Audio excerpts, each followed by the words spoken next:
Saya, Dr. Budi Hartono, dengan pengalaman 30 tahun di dunia medis, seringkali harus menelusuri data dan menganalisis pola-pola yang tak terlihat secara kasat mata, seolah memegang kaca pembesar untuk memahami peta kesehatan tubuh manusia yang rumit ini.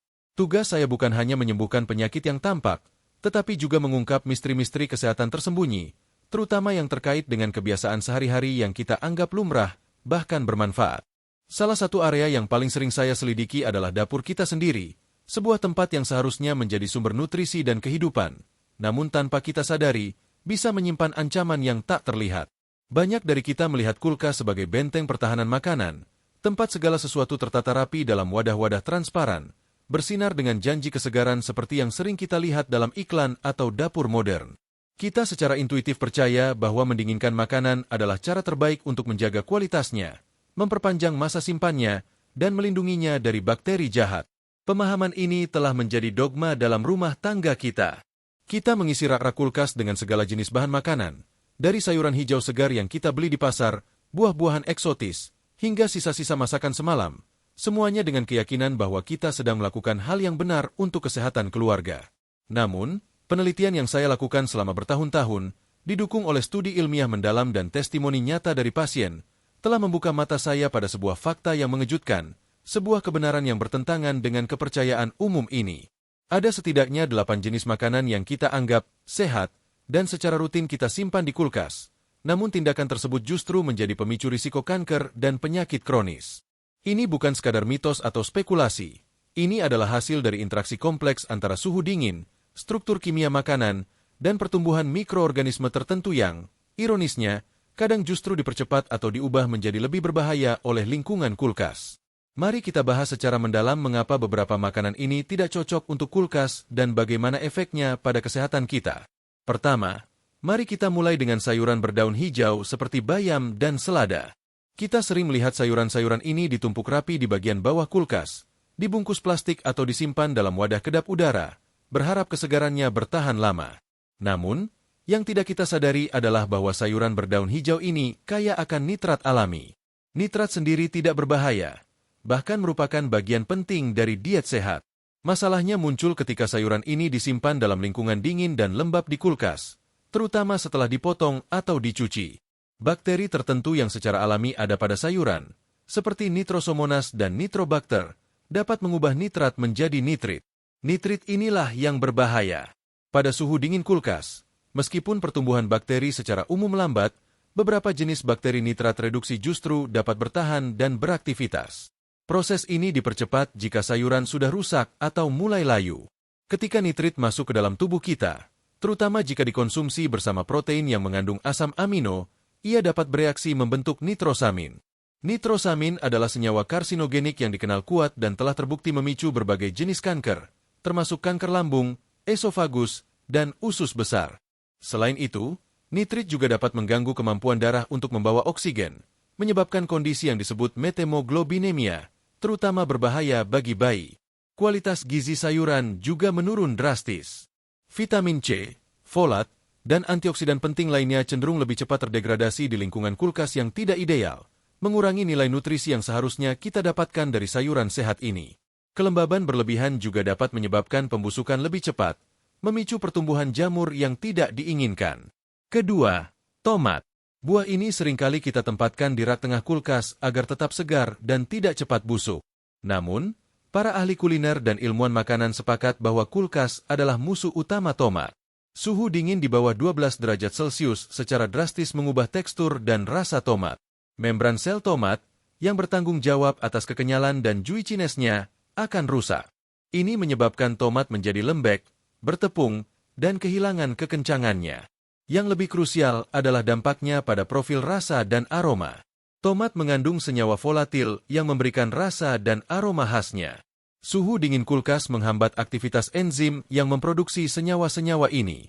Akibatnya, tomat yang disimpan di kulkas akan terasa hambar, kehilangan kemanisan alami, dan aroma khasnya yang segar. Meskipun tidak secara langsung memicu kanker seperti nitrit pada sayuran hijau, hilangnya nutrisi dan antioksidan penting seperti likopen juga menjadi perhatian. Likopen, antioksidan kuat yang memberi warna merah pada tomat, lebih stabil dan lebih bioavailable ketika tomat disimpan pada suhu ruangan dan matang secara alami. Pendinginan dapat memperlambat proses pematangan, dan bahkan setelah dikeluarkan dari kulkas, tomat tidak akan lagi mencapai puncak rasa dan nutrisinya. Ketiga, bawang putih, bawang bombay, dan bawang merah. Kita cenderung menyimpan bumbu dapur esensial ini di kulkas agar awet dan tidak tumbuh tunas. Namun, menyimpan bawang-bawangan di kulkas akan mempercepat proses pembusukan internal dan pertumbuhan jamur. Lingkungan lembab di kulkas membuat bawang cepat menjadi lembek, berjamur, dan kehilangan kerenyahan serta aroma khasnya. Proses ini juga dapat memicu pelepasan senyawa sulfur yang berlebihan, yang tidak hanya mengubah rasa tetapi juga dapat berkontribusi pada iritasi pencernaan pada beberapa orang. Bawang putih, misalnya, seringkali akan mulai bertunas di kulkas, menunjukkan bahwa proses metabolisme internalnya terganggu oleh suhu dingin yang lembab. Tunas bawang putih memang tidak beracun, tetapi ini adalah indikasi bahwa umbinya sudah melewati masa puncaknya dan kualitasnya menurun. Bawang-bawangan memiliki sifat antimikroba alami yang kuat, dan jika disimpan dengan benar, mereka dapat bertahan lama tanpa kulkas. Menyimpan mereka di kulkas justru merusak pertahanan alami mereka. Keempat, kentang dan umbi-umbian lainnya seperti ubi jalar. Banyak orang berpikir kulkas adalah tempat terbaik untuk kentang. Namun, suhu dingin kulkas akan mengubah pati dalam kentang menjadi gula. Proses ini disebut pendinginan induksi pemanis. Ketika kentang yang sudah manis ini kemudian dimasak, terutama dengan suhu tinggi seperti digoreng atau dipanggang, gula tambahan akan bereaksi dengan asam amino asparagin untuk membentuk akrilamida. Akrilamida adalah senyawa kimia yang terbentuk secara alami dalam makanan kaya karbohidrat saat dimasak pada suhu tinggi. Badan Internasional untuk Penelitian Kanker, International Agency for Research on Cancer atau IARC, mengklasifikasikan akrilamida sebagai kemungkinan karsinogen bagi manusia. Konsumsi akrilamida secara berlebihan telah dikaitkan dengan peningkatan risiko beberapa jenis kanker pada studi hewan, meskipun penelitian pada manusia masih terus berlanjut. Selain risiko akrilamida, tekstur kentang juga akan berubah menjadi berpasir dan rasa manis yang tidak alami. Kelima, pisang dan buah-buahan tropis lainnya seperti mangga atau pepaya. Gambar kulkas yang penuh buah pisang yang menguning atau menghijau sering kita lihat. Buah-buahan tropis, secara evolusi, tidak dirancang untuk suhu dingin. Dinding sel mereka tidak dapat bertahan pada suhu rendah, yang mengakibatkan kerusakan sel dan bintik-bintik gelap pada kulitnya. Proses ini disebut kerusakan dingin atau chilling injury. Pada pisang, kerusakan dingin menyebabkan kulitnya menghitam dengan cepat, meskipun daging buahnya mungkin masih bisa dimakan untuk sementara. Yang lebih penting, suhu dingin menghentikan proses pematangan. Jika Anda menyimpan pisang mentah di kulkas, ia tidak akan pernah matang sepenuhnya. Ia hanya akan menjadi hitam di luar dan tetap keras di dalam. Pematangan buah-buahan tropis melibatkan enzim-enzim yang bekerja optimal pada suhu ruangan, menghasilkan gula, aroma, dan tekstur yang diinginkan. Menghentikan proses ini berarti kita kehilangan potensi nutrisi dan rasa terbaik dari buah-buahan tersebut. Keenam, avokat dan buah-buahan mentah lainnya yang perlu dimatangkan. Seperti pisang, avokat mentah tidak boleh disimpan di kulkas. Pendinginan akan menghentikan proses pematangan, membuat avokat tetap keras dan tidak dapat dimakan. Enzim-enzim yang bertanggung jawab atas pematangan avokat, yang mengubah pati menjadi gula dan melembutkan daging buah, bekerja paling baik pada suhu ruangan. Menyimpan avokat mentah di kulkas adalah cara pasti untuk memperlambat bahkan menghentikan proses ini, menyebabkan buah tersebut tidak pernah mencapai tekstur krim dan rasa lezat yang kita inginkan. Kerugiannya adalah kita tidak akan mendapatkan nutrisi optimal yang terkandung dalam avokat yang matang sempurna, termasuk lemak sehat, serat, dan vitamin.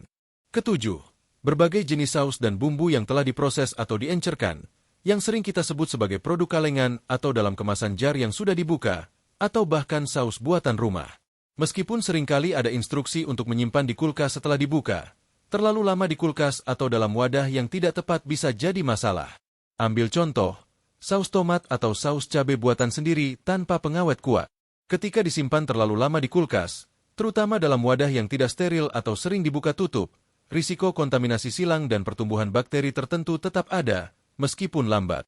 Beberapa bakteri, seperti Listeria monocytogenes, bahkan dapat tumbuh pada suhu kulkas. Bakteri ini bisa menyebabkan infeksi serius. Selain itu, produk-produk ini rentan terhadap oksidasi di kulkas, terutama jika wadahnya tidak kedap udara. Oksidasi dapat merusak vitamin sensitif dan antioksidan, serta mengubah rasa dan warna. Pada beberapa produk yang mengandung minyak, pendinginan dapat menyebabkan pemisahan dan perubahan tekstur yang tidak diinginkan. Kedelapan, nasi atau pasta yang sudah dimasak dan sisa kaldu atau kuah masakan. Ini adalah salah satu penyebab umum keracunan makanan yang sering diremehkan. Kita sering menyimpan sisa nasi atau pasta di kulkas untuk dimakan nanti. Namun, bakteri Bacillus cereus adalah masalah utama di sini. Bakteri ini dapat membentuk spora yang tahan panas dan tidak mati saat dimasak. Jika nasi atau pasta yang sudah dimasak dibiarkan pada suhu ruangan terlalu lama, lebih dari 1 jam, spora Bacillus cereus dapat tumbuh dan menghasilkan toksin. Meskipun kemudian dimasukkan ke kulkas, toksin ini sudah terbentuk dan tidak akan hancur oleh pemanasan ulang biasa. Akibatnya adalah mual, muntah, dan diare. Meskipun bukan risiko kanker, keracunan makanan ini bisa sangat serius, terutama bagi anak-anak dan lansia. Penting untuk diingat bahwa pendinginan hanya memperlambat pertumbuhan bakteri, bukan menghentikannya sepenuhnya atau menghancurkan toksin yang sudah ada. Sisa kaldu atau kuah juga berisiko serupa, di mana bakteri dapat berkembang biak jika proses pendinginan tidak dilakukan dengan cepat dan tepat. Penemuan dan pemahaman tentang bahaya tersembunyi ini bukanlah sekadar teori medis kering. Ada kisah nyata, sebuah peristiwa penting yang membangun penemuan ini menjadi lebih kuat, yaitu testimoni dari Ibu Siti. Ibu Siti, seorang nenek berusia 70-an dengan wajah yang penuh pengalaman hidup, pernah mengalami serangkaian masalah pencernaan kronis yang tidak kunjung membaik meskipun ia telah mencoba berbagai pengobatan. Ia selalu merasa lemas, sering kembung, dan sesekali mengalami mual. Dokter-dokter sebelumnya mendiagnosisnya dengan sindrom iritasi usus, tetapi solusi yang diberikan tidak pernah benar-benar tuntas. Ketika ia datang kepada saya melakukan pendekatan holistik, termasuk menyelidiki kebiasaan makannya secara detail. Saya memperhatikan bahwa Ibu Siti adalah seorang yang sangat teliti dalam menyimpan makanan. Kulkasnya selalu penuh, tertata rapi, dan ia bangga dengan kemampuannya menjaga makanan tetap segar selama mungkin. Ia menyimpan semua sayuran hijau yang baru dibeli di kulkas, tomat-tomatnya berjajar rapi di rak pintu, kentang dalam kantong plastik di laci bawah, dan sisa nasi serta lauk pauk selalu masuk kulkas segera setelah dingin. Setelah saya menjelaskan temuan-temuan saya tentang 8 jenis makanan yang bermasalah ini, awalnya ia skeptis. Tapi dokter, selama ini saya selalu begini. Katanya bagus untuk kesegaran, ujarnya dengan kerutan di dahi, cerminan kebingungan yang sering saya temui dari audiens lainnya, dari keluarga-keluarga yang berkumpul di meja makan, menatap layar tablet, mencari informasi yang mereka butuhkan untuk menjaga kesehatan orang-orang terkasih mereka. Saya tidak meminta Ibu Siti untuk membuang kulkasnya, tentu saja. Tetapi saya mengajaknya untuk melakukan adaptasi sederhana dalam cara penyimpanan makanan. Saya menyarankan ia mencoba menyimpan bayam dan selada di luar kulkas dengan metode tertentu, menempatkan tomat di meja dapur, membiarkan bawang-bawangan di tempat kering, dan mengubah cara penyimpanan kentang serta sisa masakan. Hasilnya sungguh mengejutkan dan luar biasa. Dalam hitungan beberapa minggu, keluhan pencernaan Ibu Siti berangsur-angsur membaik. Ia merasa lebih energik, kembungnya berkurang drastis, dan ia bahkan mengaku merasa makanannya jadi lebih enak, lebih segar, dan aromanya lebih kuat. Rasanya seperti kembali ke masa kecil. Dokter, ketika makanan tidak selalu disimpan di dalam kotak es, katanya dengan senyum lebar. Tangannya bergerak seolah sedang meramu sesuatu, mengilustrasikan perubahan dalam kebiasaan dapurnya. Testimoni Ibu Siti ini bukan hanya sebuah keberhasilan individu. Itu adalah validasi nyata bahwa adaptasi sederhana dalam cara penyimpanan makanan dapat secara efektif menangkal bahaya yang tidak kita sadari. Kisah ini menjadi bukti nyata bahwa pengetahuan yang saya kumpulkan dari penelitian ilmiah mendalam dapat diterjemahkan menjadi perubahan praktis yang membawa manfaat kesehatan signifikan dalam kehidupan sehari-hari. Penemuan ini menggugah kesadaran masyarakat tentang bahaya di dapur yang selama ini tersembunyi di balik pintu kulkas. Ini mendorong kita untuk melihat kembali kearifan lokal dan metode penyimpanan makanan tradisional yang mungkin sudah terlupakan. Sebelum era kulkas modern, nenek moyang kita memiliki cara-cara cerdas untuk menjaga makanan tetap awet dan bergizi, yang sayangnya kini banyak diabaikan karena kemudahan teknologi pendingin. Kita perlu mengintegrasikan kembali kearifan tersebut dengan pemahaman ilmiah modern. Sekarang, mari kita beralih ke solusi. Bagaimana kita bisa menjaga makanan tetap sehat tanpa kulkas, terutama untuk 8 jenis makanan yang telah saya sebutkan tadi? Jawabannya terletak pada tips rahasia, yang sebenarnya merupakan praktik lama yang teruji waktu dan terbukti secara ilmiah lebih baik untuk makanan tertentu. Berikut adalah daftar rekomendasi atau solusi yang jelas, non-kimia, dengan manfaat dan kisaran harga jika relevan. 1 sayuran berdaun hijau, bayam, selada, pakcow, DLL. Metode penyimpanan. Kain lembab. Cara terbaik adalah membungkus sayuran berdaun hijau yang belum dicuci dengan kain lembab, handuk dapur bersih atau kain katun tipis, dan menyimpannya di tempat sejuk, gelap, dan berventilasi baik. Jangan mencuci sayuran sebelum disimpan, karena kelembaban berlebihan akan mempercepat pembusukan. Cuci hanya sebelum digunakan. Wadah berisi air. Untuk beberapa jenis seperti seledri atau peterseli, Anda bisa menempatkan akarnya dalam segelas air seperti bunga, lalu menutup bagian daunnya dengan kantong plastik longgar dan menyimpannya di meja dapur yang sejuk. Manfaat: mencegah konversi nitrat menjadi nitrit karsinogenik, menjaga tekstur renyah, mempertahankan nutrisi vital seperti vitamin C dan folat, serta aroma alami. Mencegah pertumbuhan jamur akibat kelembaban berlebihan di kulkas. Praktik tambahan: konsumsi dalam 1-3 hari untuk kesegaran optimal. Jika harus disimpan lebih lama dan memang tidak ada pilihan lain selain kulkas, misalnya karena kondisi iklim tropis yang sangat panas, pastikan untuk membungkusnya dengan kertas koran atau kain yang menyerap kelembaban sebelum masuk kulkas dan konsumsi secepatnya. Alat bahan: kain katun bersih, handuk dapur, wadah gelas atau botol. Kisaran harga: kain katun handuk dapur, Rp15.000, Rp50.000 per lembar. Wadah gelas, Rp25.000, Rp75.000 per buah.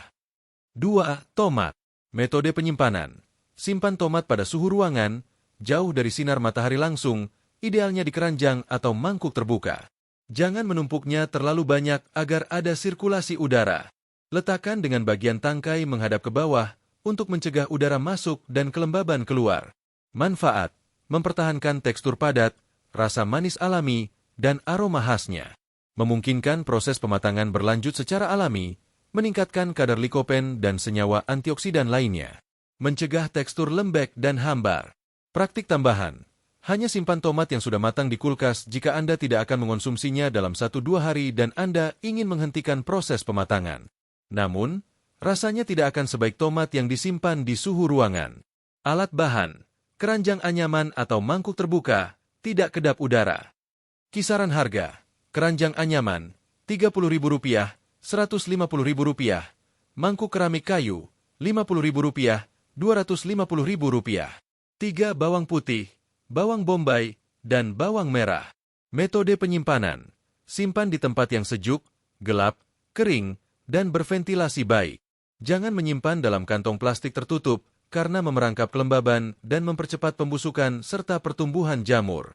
Keranjang anyaman atau kantong jaring adalah pilihan ideal karena memungkinkan sirkulasi udara yang baik. Gantungkan atau letakkan di dalam laci dapur yang kering. Manfaat: mencegah kelembaban berlebih yang menyebabkan pertumbuhan jamur dan pembusukan.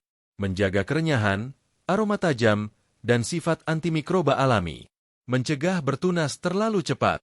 Praktik tambahan: hindari menyimpan bawang dekat dengan kentang karena keduanya melepaskan gas yang mempercepat pembusukan satu sama lain.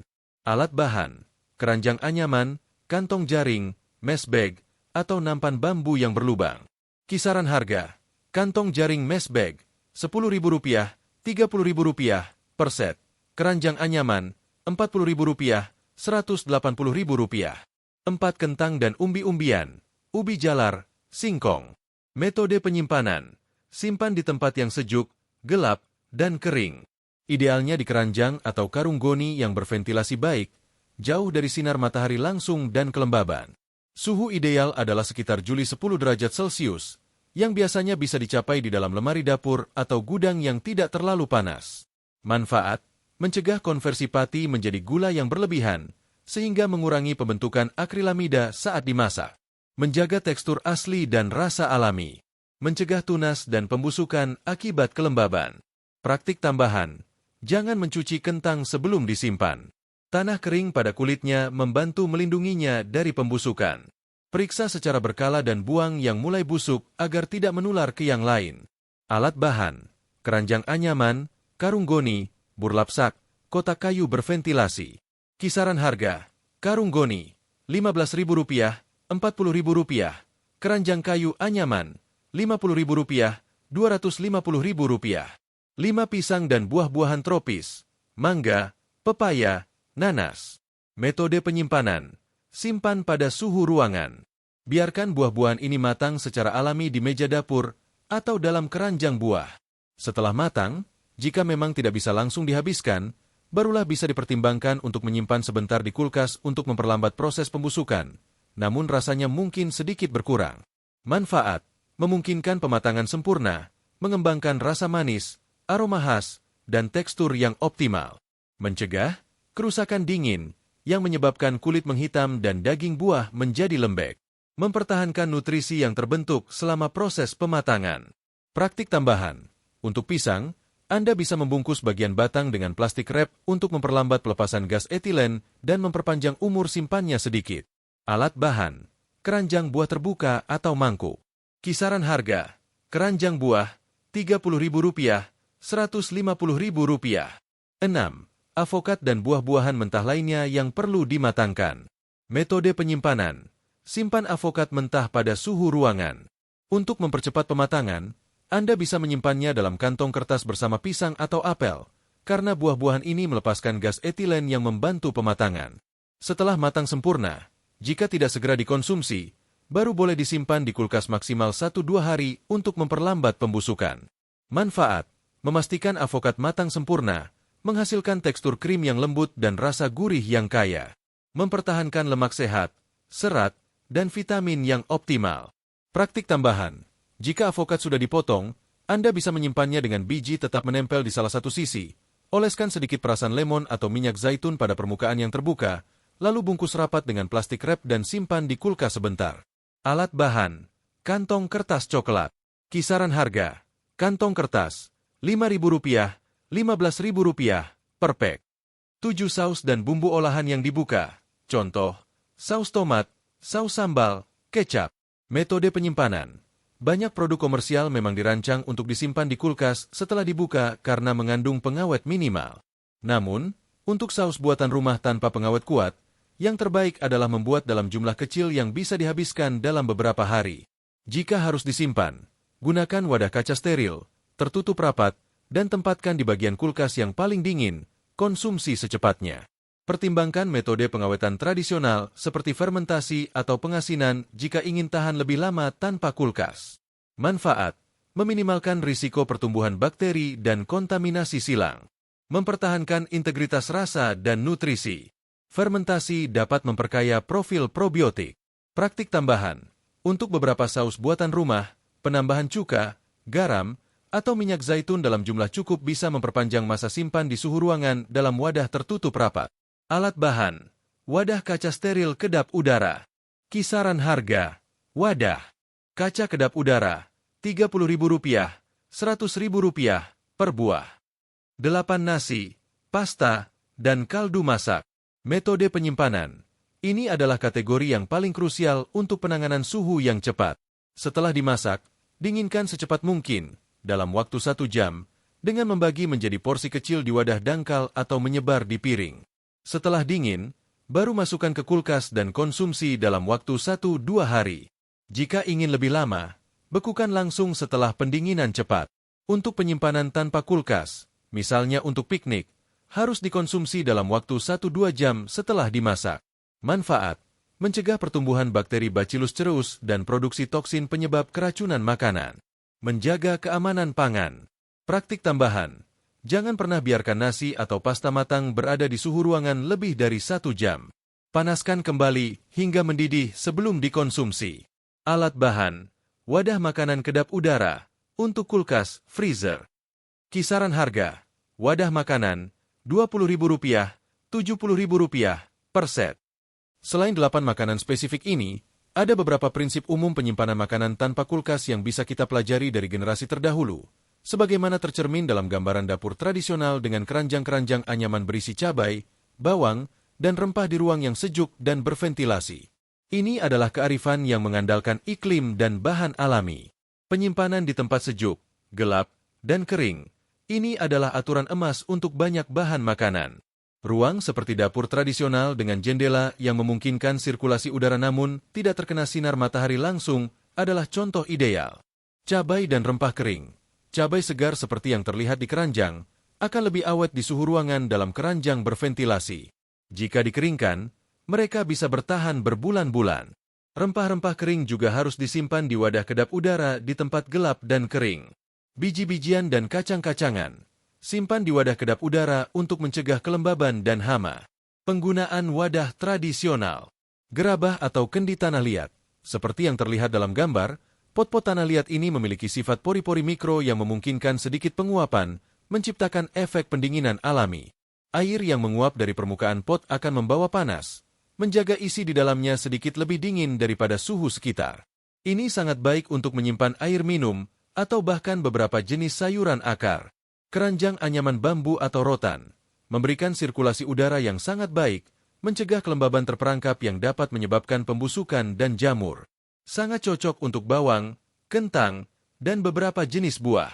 Pengeringan. Dehidrasi metode kuno yang efektif. Buah-buahan, sayuran, dan rempah-rempah dapat dikeringkan di bawah sinar matahari atau menggunakan dehidrator. Proses ini menghilangkan kelembaban yang dibutuhkan bakteri dan jamur untuk tumbuh, memperpanjang masa simpan secara drastis. Pengasinan. Salting penggunaan garam untuk menarik kelembaban dari makanan, mencegah pertumbuhan mikroorganisme. Contohnya ikan asin. Fermentasi. Proses mengkonversi karbohidrat menjadi alkohol atau asam dengan bantuan mikroorganisme. Ini tidak hanya mengawetkan makanan tetapi juga meningkatkan nilai gizinya, misalnya acar, tempe, kimchi. Penggunaan minyak. Beberapa bahan makanan seperti herba dapat diawetkan dalam minyak zaitun, meskipun ini memerlukan perhatian khusus terhadap risiko botulisme jika tidak dilakukan dengan benar. Pastikan herba benar-benar kering. Penyimpanan di pasir. Beberapa jenis sayuran akar seperti wortel atau ubi bisa disimpan dalam kotak pasir kering yang sejuk dan gelap. Pasir membantu menjaga kelembaban stabil dan suhu dingin. Lumbung beras atau gudang. Untuk bahan pokok dalam jumlah besar, penyimpanan di lumbung yang kering, sejuk, dan terlindung dari hama adalah kuncinya. Mungkin terdengar rumit di awal, namun perubahan ini adalah investasi penting untuk kesehatan jangka panjang kita. Kita semua, seperti keluarga yang menatap tablet dengan penuh perhatian, memiliki kekuatan untuk memilih yang terbaik bagi diri sendiri dan orang yang kita cintai. Ingatlah, mencegah selalu lebih baik daripada mengobati. Penyakit kronis dan kanker seringkali berakar pada akumulasi paparan terhadap zat-zat berbahaya dan pola makan yang tidak tepat selama bertahun-tahun. Dengan memahami bagaimana kita menyimpan makanan, kita mengambil langkah proaktif yang signifikan untuk melindungi tubuh kita. Perubahan kecil di dapur kita bisa memiliki dampak besar pada kesehatan kita secara keseluruhan. Mengapa kita harus menerima risiko kesehatan dari sesuatu yang seharusnya menjadi sumber kehidupan dan kebugaran? Mari kita kembali ke kearifan lama, digabungkan dengan pengetahuan modern untuk menciptakan dapur yang benar-benar sehat. Ini bukan hanya tentang menghindari bahaya, tetapi juga tentang memaksimalkan potensi nutrisi dari setiap makanan yang kita konsumsi, merasakan cita rasa yang otentik, dan menjalani hidup yang lebih sehat, sesuai dengan anugerah Allah yang luar biasa ini. Mari, bersama-sama kita mulai adaptasi ini di rumah kita masing-masing.